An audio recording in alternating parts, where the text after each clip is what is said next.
Dios les bendiga, apreciados hermanos. Aquí estamos con mi hijo Lancelot Adonai. Lancelot Adonai, Dios le bendiga.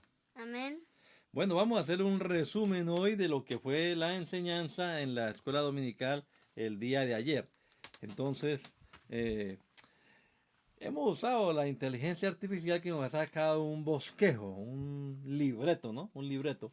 Y vamos a desarrollarlo con mi hijo Lancelot Adonai. Bueno, bienvenidos entonces a esta inmersión profunda, Así repasando es. lo del sermón de ayer en la dominical.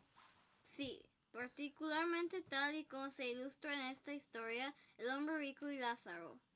Y también esa advertencia que dio Jesús sobre esa tontería de hacer riquezas y amontonar riquezas como el objetivo principal singular de la vida en vez de su relación con Él. Exactamente. Nuestro objetivo aquí es realmente que usted, el oyente, tenga una idea clara de estos pasajes. Que seamos honestos, pueden ser un desafío. Definitivamente son un reto. Queremos explorar juntos lo que significa esta parábola y por qué nuestra conexión con Jesús se presenta como tan central en comparación con, por ejemplo, perseguir el dinero. Sí, la gente anda tras dinero. La parábola es la parábola del rico y Lázaro, recuerda, la que está en el Evangelio según San Lucas. Pero quiero decir, vamos a ser sinceros, eh, en esto del concepto del destino eterno y del infierno, eso plantea muchas preguntas. La gente se inquieta mucho y lleva a veces al escepticismo. Oh, absolutamente. Lo escuchas todo el tiempo, ¿verdad? La idea de que, bueno, cuando te mueres, pues ahí se acaba todo. Ese es el fin. Es una opinión bastante común. Lo es. Y ahí es precisamente donde la enseñanza de Jesús ofrece una perspectiva muy diferente. Porque en los evangelios lo encontramos a Jesús hablando muy directamente y muy a menudo sobre la realidad del infierno y del castigo eterno. Sí, he visto esas Biblias donde las palabras de Jesús están en letras rojas. Realmente resalta sus mensajes y los hace llamativos. Correcto. Y cuando lees esas partes respecto a la seriedad de la eternidad y del infierno, te das cuenta de que no es solo un punto de vista menor que Jesús tocaba de vez en cuando, era algo significativo en sus enseñanzas. También es interesante como incluso dentro de los círculos religiosos, la gente tiene diferentes ideas sobre lo que implica ese destino eterno. Como algunas personas que sugieren que el Señor va a desaparecer los malos. Ujú. Ese punto se llama aniquilacionismo. Es un punto de vista de algunos, el que la idea de que el que no se salva simplemente deja de existir. Pero la Biblia y las palabras de Jesús tienden al describir algo diferente, cosas como el fuego que nunca se apaga, el tormento sin fin. Esa es la imagen que pintan sus palabras, que es muy diferente a simplemente dejar de ser. Sí, yo me acuerdo que leí una historia muy antigua acerca, como una analogía para lo que estamos diciendo, de una señora que creía que el universo estaba descansando sobre el lomo de una gran tortuga gigante. Y alguien le preguntó, ¿y sobre qué está parada la tortuga? Y dijo, oh, son tortugas y tortugas todo el camino ahí para abajo. Así es, una creencia personal de que se mantiene firme. Y aunque respetamos las creencias individuales de las personas, la realidad objetiva funciona de forma independiente, ¿no es así? Exactamente. La Biblia presenta una realidad específica acerca de los destinos eternos. Para aquellos de nosotros que aceptamos la Biblia como la palabra de Dios, sus enseñanzas sobre esto son bien tomados como verdad. Ujú. Así que el punto de vista presentado no es que la muerte es el fin o el aniquilacionismo que sea el resultado para los malvados. No, en cambio la muerte se ve más como un puente, una puerta hacia la eternidad, hacia un reino más allá del tiempo tal como lo conocemos. Lo que realmente plantea una pregunta crucial para cualquiera que nos escuche, Lancelot Adonai. ¿Alguna vez, querido amigo, te has parado a pensar en esa transición? Y quizás lo más importante, ¿estás listo para ella? Esa es la pregunta central, ¿no? Y para ilustrar esos puntos de manera realmente poderosa, Jesús contó esta parábola que decimos el hombre rico y Lázaro. Así es. Establece un contraste tan marcado, ¿no? Por un lado tienes a ese tipo rico que vive con todo lujo, ropa fina, festejando todos los días. Viéndolo a lo grande, y la Biblia ni siquiera le da un nombre. Sí, ni siquiera le da nombre. Él es solo el hombre rico. Solo un hombre rico, correcto. Pero luego, a la puerta de su casa está ese pobre mendigo llamado Lázaro. Y el nombre Lázaro es significativo. En hebreo significa algo así como Dios es mi ayuda o Dios es mi confianza. Así que su nombre mismo apunta a su condición, a su confianza en Dios. Exactamente, te dice mucho desde el principio. Y sus vidas terrenales no podrían ser más diferentes. El hombre rico festejando, Lázaro sufriendo, cubierto de llagas, incluso los perros lamiéndolas, solo esperando las obras de la mesa del hombre rico. Una existencia verdaderamente triste, miserable en términos mundanos. Pero entonces la muerte llega para ambos. Es el gran ecualizador, ¿no? Lo es. Lázaro muere y la Biblia dice que fue llevado por los ángeles al lado de Abraham o al seno de Abraham, como dice en Lucas, un lugar de honor y consuelo en la mentalidad judía de la vida después de la muerte. Pero el hombre rico también muere, pero no se mencionan los ángeles.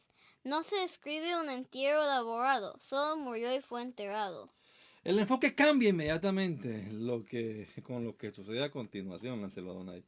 Y ahí es donde se produce la inversión dramática después de la muerte en el Hades. El reino de los muertos, el hombre rico mira hacia arriba y está en tormento, agonía. Y desde ese estado de sufrimiento ve a Abraham a lo lejos y Lázaro está ahí con él en consuelo. Una inversión completa. Realmente deja claro que la comunidad terrenal no da ninguna garantía sobre el futuro eterno, ¿no es así? Concéntrate solo en el... Concentrarse solo en eso puede llevar a un brusco despertar. Sí, señor. Uno muy doloroso, al menos para el rico. Y en su agonía, el rico exclama, ¡Padre Abraham, ten piedad de mí! Le pide a Abraham que envíe a Lázaro para que sumerja la punta de su dedo en agua y le refresque la lengua, porque está sufriendo en llamas. Sin embargo, la respuesta de Abraham es bastante reveladora. Sí, señor, lo es. Le recuerda al rico, hijo, recuerda que tú allá en tu vida recibiste tus cosas buenas, mientras Lázaro recibió cosas malas, pero ahora él está consolado aquí y tú estás en esa agonía. Un recordatorio de la situación terrenal y ahora de la justicia divina. Tal vez nunca antes vista, pero se hace plenamente evidente. Precisamente ahí es cuando Abraham añade algo crucial. Él señala que hay un gran abismo entre ellos. La enorme brecha. Enorme e intransitable. Para que nadie pueda cruzar de un lado a otro, ni siquiera Lázaro, aunque quisiera llevarle esa gotica de agua que estaba pidiendo el rico. Lo que realmente subraya la finalidad de todo esto, las decisiones tomadas en esta vida temporal lo han llevado a esto, a ese tipo de estado eterno fijo. Absolutamente. Pero el hombre rico no se detiene ahí, hace una segunda petición. Así es, comienza a pensar en su familia en la tierra. Sí, dice, entonces te ruego, padre, que envíes a Lázaro a la casa de mi padre, porque tengo 5 hermanos, que él les advierta para que no entren también ellos en este lugar de tormento. Así que incluso en su sufrimiento hay esa conciencia, esa preocupación por sus hermanos y una comprensión de que necesitan ser advertidos para que se arrepientan. Pero la respuesta de Abraham nuevamente apunta a la revelación existente que Dios ya ha provisto. Él dice, tienen a Moisés y a los profetas, que los escuchen. Es decir, las escrituras, el Antiguo Testamento, lo que tenía en ese momento, le suponía que era suficiente advertencia. Exactamente, la palabra de Dios es suficiente guía para evitar ese destino. La implicación para nosotros, Lancelot Adonai, al escuchar es bastante directa. La Biblia nos da lo que necesitamos para tomar decisiones sabias y eternas. Pero el hombre rico responde, ¿no es así? Él insiste, no para Abraham, pero si alguien de entre los muertos va, ellos se arrepentirán. Él piensa que un milagro, algo así grandioso, específico, sería más persuasivo que la predicación. A menudo pensamos de esa manera, ¿no es así? Sí. Ojalá hubiera alguna señal innegable. Sí, nosotros a veces pensamos así, pero la última palabra de Abraham en la parábola es bastante contundente. Si no escuchan a Moisés y a los profetas, no se convencerán, aunque alguien resucite de los muertos. Tenaz, eso se conecta poderosamente con la propia resurrección de Jesús, ¿no es así? Sí. Mucha gente reconoce que sucedió históricamente, pero Pero no responden con arrepentimiento. No tienen fe para creer y arrepentirse y convertirse, que es la respuesta que Abraham da a entender de que es necesaria. recuerdo de que una vez escuché a alguien hablar de un pariente que había fallecido, decir algo como, o simplemente se quedó dormido y ni siquiera sabía que había muerto. Sí, eso parece un chiste, pero esta historia pinta un panorama muy diferente. El rico se dio cuenta al instante, agudamente consciente de que su tormento en ese momento en el que entró en el reino eterno. Sí, no hay sensación de inconsciencia o de quedarse dormido. Es una toma de conciencia inmediata. Toda esta historia y la vida misma te hace pensar en lo frágil que es la vida. Ayer en la Dominical estábamos recordando algunas muertes súbitas. Yo recordé que estaba leyendo hace unos días de un futbolista colombiano que murió repentinamente de un infarto. Sí. Sí, un recordatorio trágico. La vida puede ser increíblemente efímera.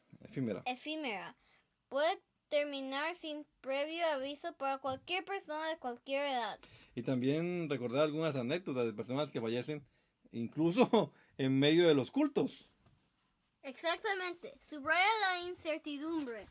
Ninguno de nosotros sabe cuándo llegará nuestro momento, lo que hace que considerar nuestro destino eterno ahora sea tan increíblemente crucial. No podemos darnos el lujo de asumir que tendremos mucho tiempo más adelante. Sí, volviendo a la petición del hombre rico de advertir a sus hermanos, pues le fue negada esa petición. Porque las decisiones que tomamos aquí, en esta vida, parecen sellar nuestro destino. Ese parece ser el mensaje claro. Lo que elegimos ahora tiene peso eterno. Sí, ese es el mensaje, así es verdad. Lo que pasa, Lancelot Adonai, es que el tema de las riquezas, eso es una tontería que hoy todavía mucha gente vive tras de eso, de acumular solamente riquezas terrenales. Así es, hay historias, tal vez tú también las hayas escuchado, de personas increíblemente exitosas que a pesar de tener todo lo que el dinero puede comprar, se sienten vacías por dentro.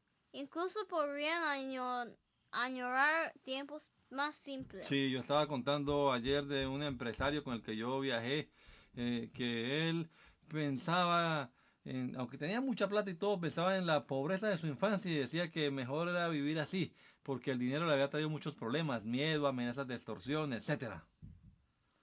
Sí, el dinero no lo resuelve todo y a veces crea un nuevo conjunto de ansiedades. No garantiza la paz ni la felicidad y mucho menos la seguridad eterna.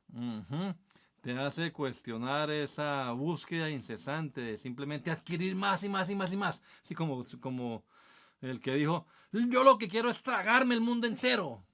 ¿Cuál es el valor real de todo eso frente a la eternidad? Esa es la pregunta del millón, ¿no? O tal vez la pregunta de la eternidad, porque la parábola y las otras enseñanzas de Jesús lo dejan claro. Ni ser rico ni ser pobre es lo que determina su destino eterno. Así es, no se trata del saldo bancario. para nada. Se trata de donde radica tu confianza. Se trata de tu fe en el Señor Jesús. Piensen en el mismo Abraham. Era un hombre muy rico para los estándares de su época. Sí, ese es un gran punto. Tenía riquezas, pero era conocido como un hombre de Dios. Exactamente. Confiaba en Dios, obedeció a Dios. Su corazón no estaba puesto principalmente en sus posesiones. Jesús mismo advirtió, cuidado, mantente en guardia contra todo tipo de codicia. La vida del hombre no consiste en la abundancia de posesiones. Sí, escuche, la prioridad entonces debe ser cultivar una relación personal con Jesucristo. A eso es a lo que se apunta. Recuerden su promesa, buscar primero su reino y su justicia, y todas estas cosas os serán añadidas. Se trata de poner en orden nuestras prioridades. Así que la pregunta clave para ti, amable oyente, que estás aquí en esta reflexión profunda, inmersión profunda del sermón de ayer en la dominical, en el Día de la Esperanza, la pregunta es, ¿estás invirtiendo en tu futuro eterno? ¿Estás seguro de eso independientemente de cuándo termine tu vida terrenal? O tal vez te diriges hacia esa transición sin ser preparado, incierto sobre lo que hay más allá. La historia del hombre rico y Lázaro es una ilustración tan vívida Y aleccionadora, ¿no? y aleccionadora, sí, de por qué esta decisión es tan profundamente importante. Y la razón fundamental por la que nuestra eternidad depende de esta relación con Jesús, bueno, podemos nosotros verla claramente en el famoso versículo de Juan 3:16. Ah, sí, Juan 3:16.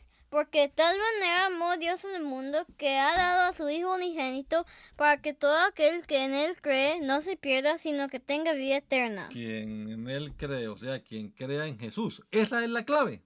Esa es la bizgarra, el punto de quiebre.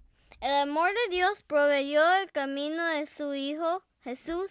La fe en Él se presenta como el camino a la vida eterna, haciendo que todo lo demás sea secundario en términos de máxima importancia. Vida eterna, salvación, gloria. Sí. Todo se reduce a esa confianza personal en Jesucristo, no a la cantidad de cosas que logremos acumular aquí abajo. Correcto. Me trae a la mente otra pregunta de Jesús que Jesús planteó. ¿De qué le servirá a alguien ganar el mundo entero y perder su alma? Es poner las cosas en perspectiva, ¿no? Pasar toda tu vida persiguiendo dinero parece una inversión terrible si al final en la eternidad vas a estar separado de Dios y en un tormento eterno. Una apuesta profundamente insensata basada en estas enseñanzas. Y Jesús se presenta a sí mismo no solo como un camino, sino como el camino singular. Pues dijo, yo soy el camino, la verdad y la vida. Nadie viene al Padre sino por mí. Y eso es bastante exclusivo. Se opone a la idea de que todos los caminos conducen al mismo lugar. Lo hace, y algunos podrían argumentar de que el cristianismo es relativamente nuevo en comparación con otras creencias antiguas. Ese argumento yo lo he oído. Pero si aceptas la premisa de Dios, en su sabiduría e inmenso amor, eligió un momento específico en la historia para manifestarse en carne como su Hijo Jesús y así proporcionar un camino de salvación que no está completamente disponible antes. No lo estaba. Bueno, entonces ese es el evento crucial. Exacto. Así que usted, querido amigo, tiene que preguntarse ¿por qué Dios vendría a este mundo a sufrir una muerte tan horrible si ya había otros caminos perfectamente buenos?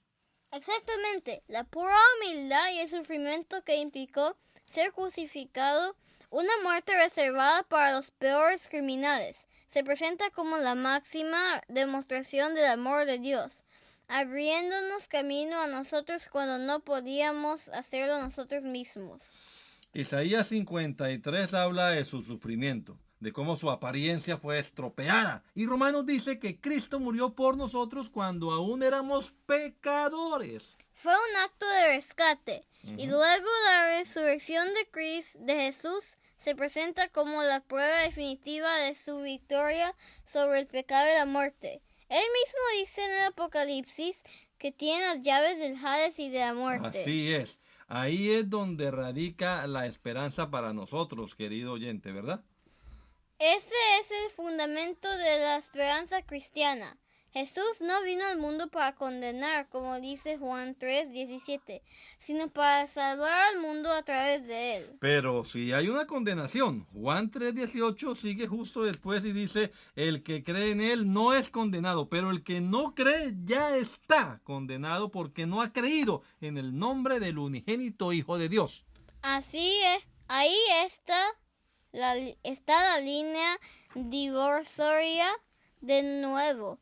Creyente versus incrédulo. Y el versículo 19 explica la razón de la condenación. No es arbitrario, sí. No. Porque, ¿qué es lo que dice? Este es el veredicto. La luz ha venido al mundo, pero la gente ama la oscuridad en lugar de la luz porque sus obras fueron malas. Una opción de alejarse de la luz ofrecida.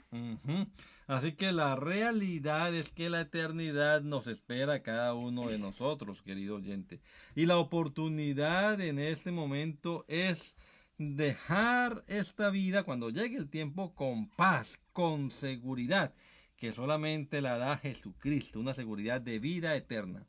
Lo otro es enfrentar la muerte sin Cristo, cruzar esta puerta sin certeza, sin esperanza y sin segundas oportunidades una vez que has cruzado. Tal vez tú, querido amigo que estás escuchando ahora mismo, conoces a gente, tal vez personas adineradas quizás, que murieron sin poner su fe en Dios. Tal vez algunos murieron de manera trágica, como estos ejemplos que a veces se mencionan de sobredosis o desesperación a pesar de las riquezas. Sí, el hermano Láncelo, por ejemplo, nos ha contado de varios hoteles allá en Miami donde ha muerto así gente con mucha plata, pero es desgarrador pensar en eso. Imagínese alguien así, tal vez como ese rico de la parábola, ¿no? Ahora estará en tormentos, deseando desesperadamente haber sido advertido, deseando quizás haber escuchado. El punto es que la advertencia se está dando ahora mismo. Mientras todavía hay vida, mientras todavía hay aliento, todavía hay esperanza. Todavía hay tiempo. Sí, señor. Hay un viejo dicho, ¿verdad? De que está en la Biblia, además, mejor es perro vivo que león muerto. O también en Eclesiastés sobre esa mordedura de la serpiente, que una vez que ya ha mordido, ya para qué llamar a un encantador de serpientes. El tiempo de acción, de la decisión, es ahora antes de que entremos en la eternidad. Y no necesariamente requiere de mucho esfuerzo. Ayer estábamos hablando de eso. Es una decisión, una reflexión muy sincera, un giro en el corazón. Véngase, vuélvase hacia Dios. Y ese giro puede ser suficiente para usted.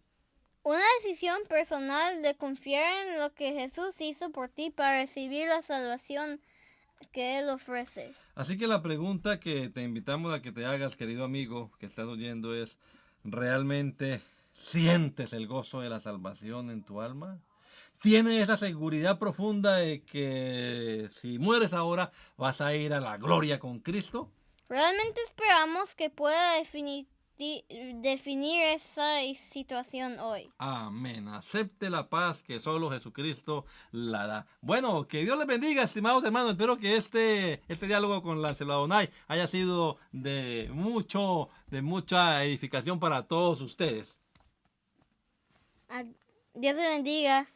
Amén.